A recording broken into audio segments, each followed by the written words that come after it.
नमस्कार मित्रों, स्वागत है हमारे इस वीडियो अंक में। इस वीडियो अंक में मैं चर्चा करने जा रहा हूँ आचार्य शुक्राचार्य द्वारा वर्णित एक ऐसे नीति श्लोक के बारे में जो हमें बताता है कि हमें ऐसी कौन सी 9 बातें हैं जिन्हें सदैव गुप्त रखना चाहिए। कई बार ऐसा होता है, हम अपने मित्रों को और कभी कभी मित्र के वेश में जो शत्रु हमारे बीच रहते हैं उनको अपने अंदर की बातें बता देते हैं और बाद में नुकसान हमें उठाना पड़ता है। तो तकरीबन 1,500 से 2,000 साल पहले शुक्र नीति में आचार्य शुक्राचार्य ने कुछ ऐसी बातों का वर्णन किया है जिन्हें हमें किसी को भी नहीं बताना चाहिए, इसे गुप्त रखना चाहिए। इन्हें बताने के पहले हमें 10 बार विचार करना चाहिए कि क्या यह बात उस व्यक्ति को बताने योग्य है कि नहीं।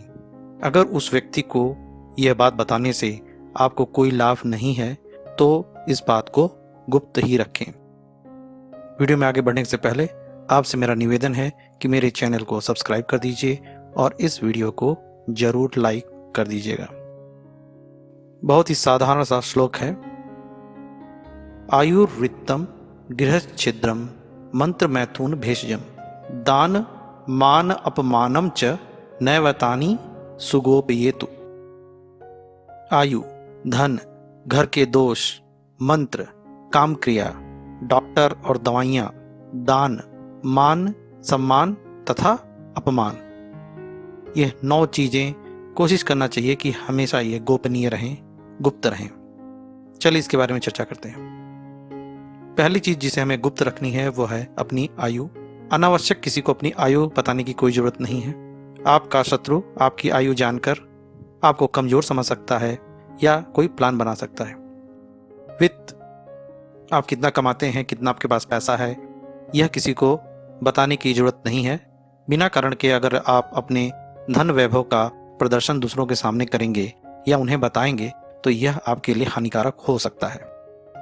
घर के दोष, घर में वास्तु दोष हो या घर परिवार में आपसी मनमुटाव रहता हो, पति पत्नी में ना बनता हो या आपके कुंडली में ग्रहों में दोष हो, यह 3 चीजें ऐसे दोष हैं जिन्हें अनावश्यक किसी को ना बताएं।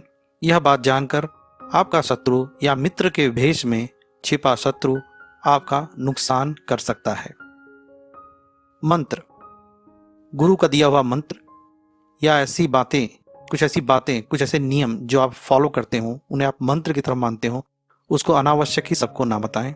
उसको अपने पास गोपनीय रखें। वह आपकी शक्ति है, वह आपके काम आने की चीज है। उसको दूसरों को उजागर करने की कोई जरूरत नहीं है। काम क्रिया या इससे संबंधित कोई बात दूसरों को ना बताएं। पति पत्नी के बीच जो बातें हैं उन्हें उजागर ना करें। यह तो खैर सर्वविदित है, सभी लोग इसका पालन भी करते होंगे। ऐसा करने से आपको अनावश्यक लोक लाज का सामना करना पड़ सकता है। शुक्र जी ने फिर बोला है भेषज। भेषज यानी दवा, दवाखाना या डॉक्टर या आप जो औषधि खाते हैं उन्हें सबको बताने की जरूरत नहीं है। आपको क्या रोग है, आप उन रोगों के लिए कौन सी दवाइयां लेते हैं, उसे अनावश्यक ही लोगों के सामने उजागर ना करें। इसे भी गोपनीय रखना चाहिए।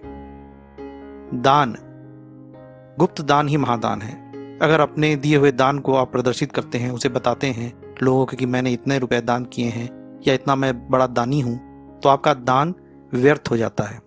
उस दान से जो आपको पुण्य मिलना था वो नहीं मिलेगा यदि उसे आप बखान के रूप में लोगों को बताएंगे या प्रदर्शित करेंगे। अगर लोग खुद जान जाते हैं कि आपने क्या दान किया है तो कोई बात नहीं, लेकिन आप बढ़ा चढ़ाकर अपने दान या दानशीलता के बारे में ना बोलें।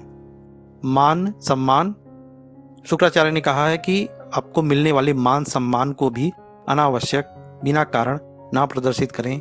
जिन लोगों को यह अच्छा नहीं लगेगा वो कोशिश करेंगे कि वह आपके मान सम्मान में कमी लाएं या आपको घमंडी बोलें, या कभी कभी ऐसा भी हो सकता है कि वास्तव में भी आप मान सम्मान प्राप्त करने के बाद घमंड में चूर हो जाएं, अहंकार से भर जाएं। इसलिए आपको जो भी मान सम्मान मिला है उसको गोपनीय रखें। उसको खुद से ढिढोरा पीटने की जरूरत नहीं है। लोग जानते हैं तो अच्छी बात है, नहीं जानते हैं तो कोई बात नहीं।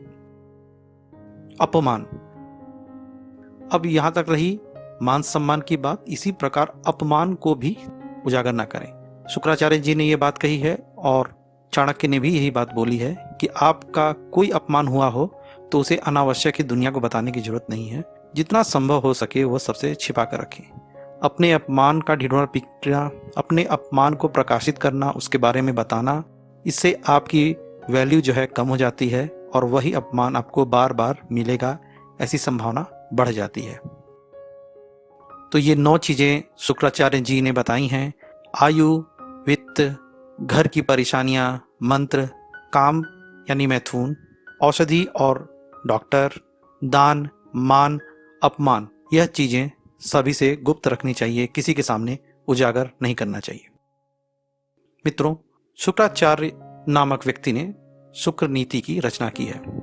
हमारे समाज में बहुत से नीतिज्ञ रहे हैं जो इस पावन भारत भूमि पर सबके कल्याण हेतु नीतियों का बेहतरीन संकलन नीति शास्त्र में किया है, जैसे कि चाणक्य की चाणक्य नीति, विदुर द्वारा रचित विदुर नीति, शुक्राचार्य की रचित शुक्र नीति आदि। अगर हम उनकी बताई हुई नीतियों को ना माने तो यह बहुत ही दुर्भाग्य की बात है। इसीलिए मैं यह शुक्र नीति आपके सामने ले आया हूँ। शुक्र नीति राजनीतिक और व्यवहारिक नीतियों से भरी हुई पुस्तक है। आप चाहें तो इसे खरीद कर पढ़ भी सकते हैं और वो काफ़ी बृहद है और राजतंत्र की बहुत ही जटिल बातों को उसमें बताया गया है। उसमें दंड संहिता भी बताई गई है जो कि हमारे काम की नहीं है, परंतु उसी शुक्र नीति में वर्णित जीवन से संबंधित अति महत्वपूर्ण बातें, स्ट्रेटेजिक बातें हमने उठाई हैं और उन्हें हम और भी ले आते रहेंगे। आपके सहयोग के लिए बहुत बहुत धन्यवाद। मिलते हैं अगले वीडियो अंक में। नमस्कार।